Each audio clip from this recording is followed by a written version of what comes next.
नमस्कार, मैं Bhimrao Lonare IBM TV9 news और WH न्यूज़ में मैं आपका स्वागत करता हूँ।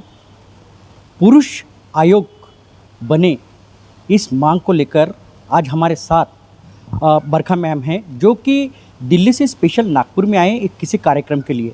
हाँ, हम उनसे जानेंगे कि पुरुष आयोग की आवश्यकता क्या है इस देश में। बरखा मैम, आपका IBM TV9 न्यूज़ और WH न्यूज़ में स्वागत है। हमें ये बताइए, महिला आयोग तो बना हुआ है, लेकिन पुरुष आयोग क्यों बनाना चाहते हो आप? 51% जो आबादी है इस देश की वो पुरुषों की है, तो पुरुषों के लिए भी तो कोई आयोग होना चाहिए। अब पुरुषों के साथ जो गलत हो रहा है, जो नाइंसाफ़ी हो रही है, जो उनका दर्द है, वो कहाँ जाके सुनाए? महिला आयोग में तो सुनता नहीं है कोई। हालांकि महिला आयोग में वो लगातार फ़ोन करते रहते हैं, गुहार लगाते रहते हैं मदद करने की, लेकिन वहाँ कोई उनकी मदद नहीं करता। तो उनके लिए कोई आयोग होगा तभी तो उनके लिए भी कोई पॉलिसी बनेगी, उनके लिए भी तो कोई सुनवाई होगी, डेटा इकट्ठा होगा। अभी तो कोई डेटा भी नहीं इकट्ठा हो रहा। पुरुषों के रिलेटेड जो भी प्रॉब्लम्स हो रही हैं, जैसे स्कूल ड्रॉप आउट्स हैं बच्चों के हो रहे हैं, या कोई भी जैसे प्रोस्टेट कैंसर, आप हर बात सुनेंगे। ब्रेस्ट कैंसर विमेन को जो होता है, सारी जो मीडिया है उस पर बात करती है, लेकिन प्रोस्टेट कैंसर जो बहुत ज़्यादा दुखदाई है उसके बारे में कोई बात नहीं करता। ऐसे ओल्ड एज होम्स में ज़्यादा पुरुष हैं, एक्सीडेंट्स में ज़्यादा पुरुषों की डेथ होती है, यहाँ तक कि कोविड में भी अभी ज़्यादा पुरुषों की डेथ हुई, लेकिन हम कभी इन सब बातों के बारे में, डेटा ही नहीं है पुरुषों के लिए तो हम बात ही नहीं करते।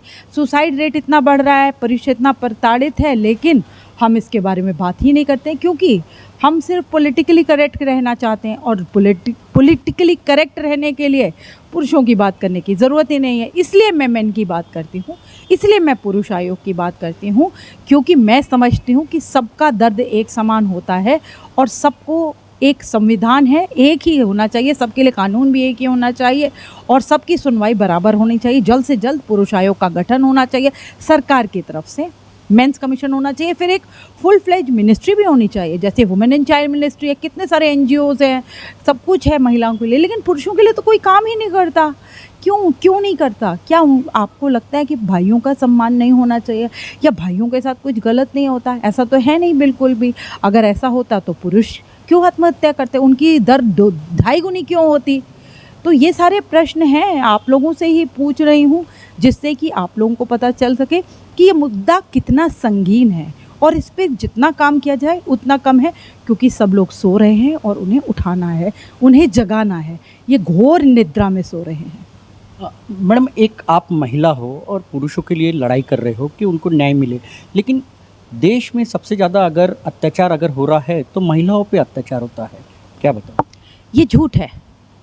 अब वो ज़माने चले गए, ज़माने बदल गए हैं, अब ऐसा नहीं है। अभी मैं आपको बता चुकी हूँ कि पुरुषों की जो रेट है सुसाइड का वो 2.5 गुना ज़्यादा है।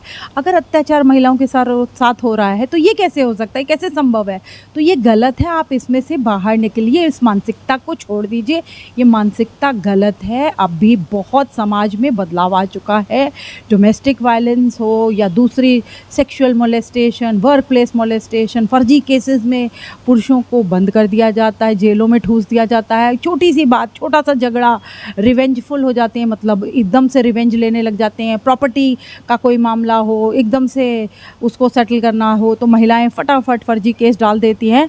तो पुरुष जाए तो जाए कहाँ? उसके लिए ना तो कोई कानून है, ना कोई मंत्रालय है, ना कोई NGO है, कोई तो है नहीं उसकी मदद के लिए। ना कोर्ट है, ना जज साहब सुनते हैं, ना पुलिस स्टेशन में सुनवाई होती है, वहाँ पे भी हैरेसमेंट, एक्सटॉर्शन, ब्लैकमेलिंग, सब तरफ यही चल रहा है। तो वो जाए तो जाए कहाँ? बेचारा बेटा इस देश का, वो कहाँ जाए? कोई तो पटल हो जहाँ उसकी सुनवाई हो। 95% 498A के केसेस झूठे हैं, फर्जी हैं। आपको ये बात बता दूं कि खुद सुप्रीम कोर्ट ने ये कहा कि लीगल टेररिज्म है। 498 जो है इसका भरपूर जो है दुरुपयोग हो रहा है। 80% बलात्कार के केसेस फर्जी हैं और जेलों में ठूस दिया जाता है। 20-20 साल जेल काटते हैं लड़के। अभी ही विष्णु तिवारी को एक्विटल मिला है, इलाहाबाद हाई कोर्ट से उन्हें बरी किया गया है। 20 साल वो जेल रह के आए हैं। ऐसे और बहुत सारे केसेस हैं जहां पर सेम नाम होने की वजह से मुंबई जेल में डाल दिया गया और 7 साल लड़का जेल में रहा। जब वो वापस आया तो सब कुछ सारी फैमिली उसकी कोई भी नहीं मिला। वाइफ कहीं चली गई थी बच्चों को लेकर के, पेरेंट्स मर गए। ऐसे ही विष्णु तिवारी का तो सारा पूरा सब लोग भाई बहन, यहाँ तक कि माता पिता सब, और यहाँ तक कि जिसने महिला ने रेप लगाया था वो भी मर गई। तो 20 साल जेल हुई है। और ऐसे फर्जी केसेस बहुत हैं जहाँ पे उन्हें जेल तो डाल दिया। देखिए जेल तो तुरंत हो जाती है बलात्कार के केस में। अब 10 साल 5 साल 6 साल 8 साल बाद बरी हुए, लेकिन तब तक तो सब कुछ सर्वनाश हो जाता है ना। जॉब चली जाती है, आपके ऊपर इतना बड़ा संगीन आरोप लग गया, आपकी पूरी सोशल बॉयकॉट हो जाता है, आपके रिश्तेदार आपको बुरी नज़र से देखते हैं, आपके दोस्त आपसे बात नहीं करते, सब पल्ला झाड़ देते हैं, और पैसा आपको कोर्ट में पानी की तरह बहाना होता है। इसके अलावा तो कुछ नहीं मिलता, और आप हमेशा आप कटघरे में खड़े रहते हैं। 10 साल बाद आप बरी भी हो जाते हैं तो कौन जानता है। जैसे रोहतक वाले केस में लगातार 2 महीने तक खूब लड़ी मर्दानी। ये तो झांसी वाली रानी थी, रोहतक की लड़कियों के लिए बोला गया। लेकिन आप ये सोचिए कि मरने के बाद 3 साल मरने के बाद इतने साल तक वो बोलते रहे बेचारे लड़के कि हमने ये कसूर नहीं किया, हमने कोई मोलेस्टेशन नहीं किया, हमें फर्जी फंसाया गया। उनका 3 बार नार्को टेस्ट हुआ और अब वो एक्विटल भी मिल गया उन्हें। लेकिन वही लड़कियां तो मर्दानी थी, झांसी वाली यहाँ तक कि झांसी वाली रानी को भी हमने बदनाम कर दिया। फर्जी केस करने वाली एक बेटी को हमने इतना ज़्यादा उसकी बात को इतना तूल दे दिया कि 3 लड़कों की ज़िंदगियां बर्बाद कर दी। 2 उसमें से आर्मी में जा रहे थे, 1 लड़का पुलिस में जा रहा था। अब सब की ज़िंदगियां बर्बाद हो गई हैं। आज भी भारतवर्ष के बाहर से पत्रकार आते हैं और उनसे पूछते हैं कि आपने मोलेस्टेशन कैसे किया। छोटी सी एक फ़ाइट हुई थी बस में, एक झड़प हुई थी बस में छोटी सी, और फर्जी केस मोलेस्टेशन का छेड़छाड़ का डाल दिया उन लड़कियों ने। अब वो लड़कियां तो ऐश से घूम रही हैं। अब फर्जी केस पता भी चल गया तो क्या किसी ने मांग करी? हैंग द रेपिस्ट तो हम बहुत कहते हैं। अब बोलिए ना, हैंग द फॉल्स अक्यूजर। उन दोनों बहनों को भी तो हैंग करना चाहिए। मेरी यही तो बोलती हूँ कि अगर आप बलात्कारी के लिए, मैं किसी बलात्कारी के साथ नहीं खड़ी हूँ, उसे होनी चाहिए सज़ा, कड़ी से कड़ी सज़ा होनी चाहिए। और आप सब ने हमेशा कहते हो हैंग करो बलात्कारी को, तो इन्हें भी तो करो। ये भी तो इक्वली गलत कर रही हैं। ये पूरे परिवार का बलात्कार कर रही हैं। लड़के का तो कर ही रही हैं, पूरे परिवार को तहस नहस कर दिया। पिताजी उनके पैरालिटिक अटैक आ गया, कोई हार्ट अटैक आ गया, तो आपने तो पूरे परिवार का बलात्कार कर दिया।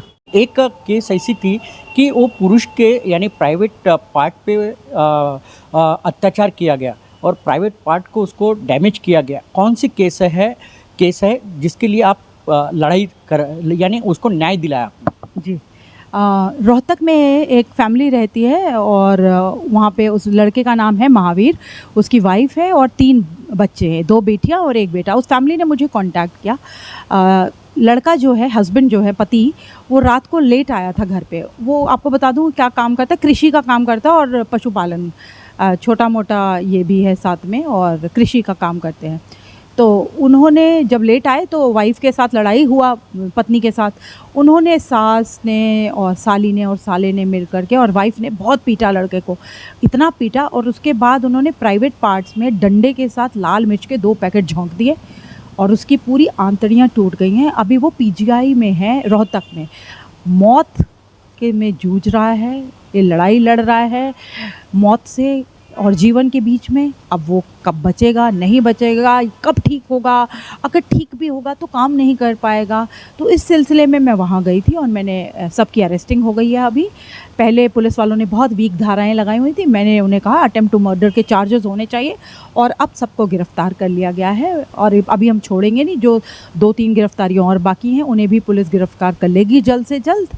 और अभी तो यहाँ पर नहीं थमी हूँ मैं, इसके बाद अब हम उसकी कॉम्पनसेशन की लड़ाई लड़ेंगे। सरकार से गुहार लगाई है कि इनको कॉम्पनसेट किया जाए। बरखा मैडम, मेरा आखिरी सवाल ये बताइए कि ये पुरुष आयोग कब तक के बनना चाहिए, और आपकी ये जो पुरुष आयोग बने इसके लिए पीएम मोदी जी से आपकी क्या मांग? मेरी पीएम मोदी से यही मांग है कि सर, जितनी की बेटियां इम्पॉर्टेंट है उतने ही बेटे भी इम्पॉर्टेंट है इस देश के लिए। सबका साथ सबका विकास में बेटे भी आते हैं।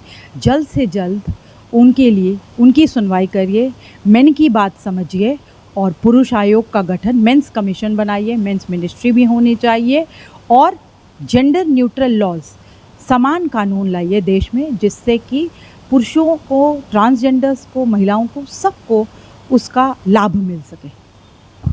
मैं बताना चाहूँगा कि बरखा मैडम जो है कि पुरुष आयोग बने, इस मांग को लेके पीएम मोदी जी के पास से लेके तो हर नेताओं के पास गए हैं और ये पुरुष आयोग बनना जरूरी भी है। जिस प्रकार से महिला आयोग है उस प्रकार से पुरुष आयोग भी होना जरूरी है, क्योंकि पुरुषों के ऊपर भी महिला अत्याचार करती है। आप देखते रहिए IBM TV9 news, WH news. हमारे चैनल को लाइक करें, सब्सक्राइब करें, हाँ आइकॉन बेल बटन दबाना न भूलें। धन्यवाद, नमस्कार।